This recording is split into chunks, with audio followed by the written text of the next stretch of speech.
17,500 feet beneath the Pacific, the lost World War II carrier USS Hornet vanished for 82 years, waited in silence, her scarred hull still upright, her signal bridge intact, guarding the secrets of a war that changed the world. How did this bold symbol of American power launch the Doolittle raid, help turn the tide at Midway, and then disappear beneath the waves? Her fate, a mystery buried for generations. Now that she's been found, an urgent question rises with her from the deep. What truly happened on her decks, and why did the Hornet's legacy echo long after she sank? The answer begins at her birth, with the dawn of a new era in naval warfare.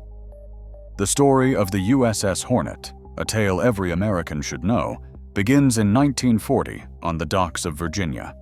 Men and women at Newport News laid her keel, while thousands more rolled her steel in Gary and Pittsburgh.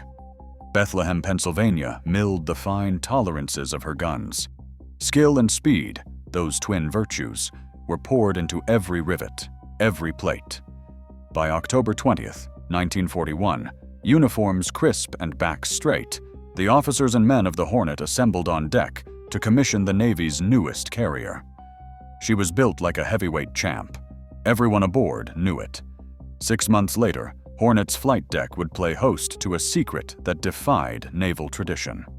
16 Army B-25 bombers, each one a land-based giant, squatted nose to tail across the planks.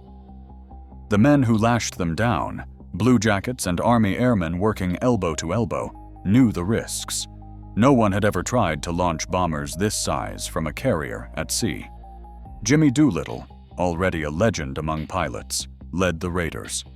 He walked the deck that morning, checking each crew, every last bomb shackle, his face set for what lay ahead.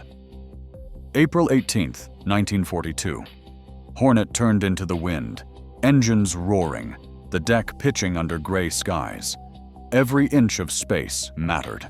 The lead bomber had barely 467 feet to reach flying speed. Deck crews gave the signal, and Doolittle's plane thundered forward, wheels lifting just above the bow. One by one, the bombers followed, each takeoff a gamble against the sea. The roar faded eastward, carrying America's answer to Tokyo. Back on the Hornet, sailors watched the sky in silence, knowing they had changed the war's direction. In that hour, the Hornet was no longer just steel and engines. She was a symbol. Her courage broadcast across 2 oceans and straight into the heart of a nation searching for hope. June 1942. The Pacific was a chessboard, and Hornet sailed into its most decisive game. At Midway, her decks bristled with dauntless dive bombers and devastator torpedo planes, crews tense, knowing the fate of the war might ride on their shoulders. Torpedo Squadron 8, led by Lieutenant Commander John Waldron, launched into the morning haze. 15 planes, each barely armored, pressed home their attack against the Japanese fleet. Not one returned. Out of 30 airmen, only Ensign George Gay survived, rescued hours later from the drifting wreckage. Their sacrifice bought time for the dive bombers to strike, a price paid in full measure. Hornet's air group scoured the ocean for enemy carriers, often flying on little more than compass bearings and hope. Confusion and exhaustion haunted the ready rooms. Yet in those 3 days, 4 Japanese carriers were lost. Midway became the turning point. But the cost was steep. The Hornet's own squadrons were battered, pilots lost, and the ship's air wing left searching for missing friends after every mission.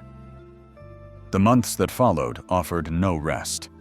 By August, Hornet stood alone as the last American fleet carrier in the South Pacific. Each day brought new alarms. Enemy bombers over Guadalcanal, torpedo wakes slicing the water, and the constant drone of general quarters. Her crew supported the Marines ashore, launching sorties to cover supply convoys and fend off relentless Japanese attacks. Sleep came in stolen hours, nerves frayed by the grind of attrition. Deck crews patched bomb holes between raids. Gunners stared through smoke at incoming silhouettes. In those weeks, the Hornet's men learned that survival was measured not in victories, but in endurance. The shadow of loss grew longer, and every flight carried the weight of those who never came back. October 26, 1942. The Hornet's final morning began with the low drone of enemy aircraft approaching fast, first as specks, then as a swarm. At 9:10, the first bombs struck home, tearing through the flight deck and sending steel splinters flying. Explosions ripped open hatches, shattered elevators, and left the hangar deck burning. The air filled with choking smoke and the sharp tang of aviation fuel. Men rushed fire hoses through corridors slick with oil, dragging wounded shipmates out of the flames. The deck shook again as a Japanese dive bomber, crippled and trailing smoke, dove straight into the island stack. The impact knocked out communications, set the bridge ablaze, and left the command center in chaos.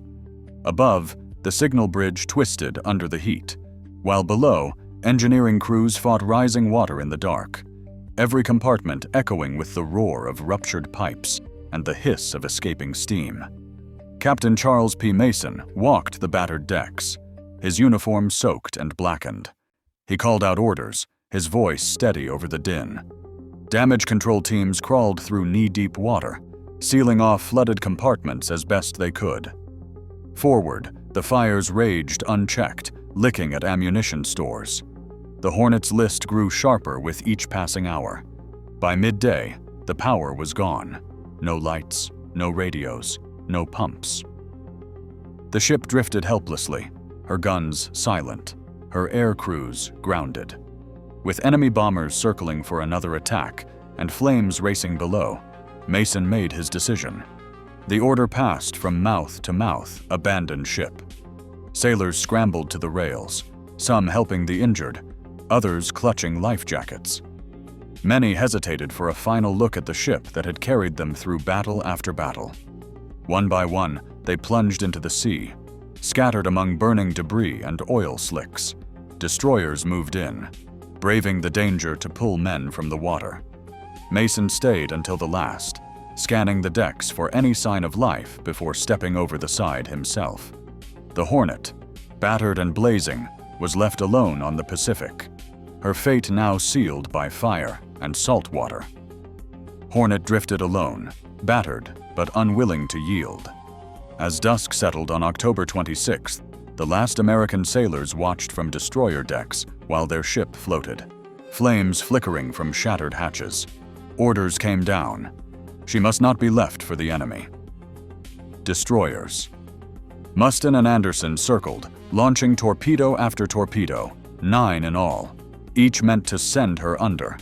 Most ran cold or struck without the force to break her. Shells raked her hull, 400 rounds in a grim salute. But still she refused to go down. Her compartments, divided and armored by design, held back the sea, as if the ship herself would not surrender. Night deepened. From the east, Japanese destroyers Makigumo and Akigumo arrived, their crews silent as they loaded the famed Long Lance torpedoes. Just after midnight, 4 silver streaks cut through the darkness. Explosions rocked Hornet's remains. Her bow rose, then slipped beneath, stern last, at 01:35 on October 27th. 21 aircraft remained trapped in her hangar, the stars and stripes still flying as she vanished into the black. For decades, her fate was sealed in rumor and memory. Families mourned without a grave. Historians pieced together her final hours from scattered logs and survivor tales. The Pacific kept it secret for 82 years. Then, in January 2019, the research vessel Petrel scoured battle charts and sonar maps, launching remote vehicles into the abyss. At 17,500 feet, their cameras found Hornet upright, scarred but unmistakable. Her signal bridge stood silent, decks buckled where bombs had struck, a time capsule of courage and loss. On board Petrel, voices fell quiet. Some wept. The long wait for answers was over. A ghost of war, found at last, still standing guard over her crew. In January 2019, the research vessel Petrel located USS Hornet's wreck at a depth of 17,500 feet near the Solomon Islands.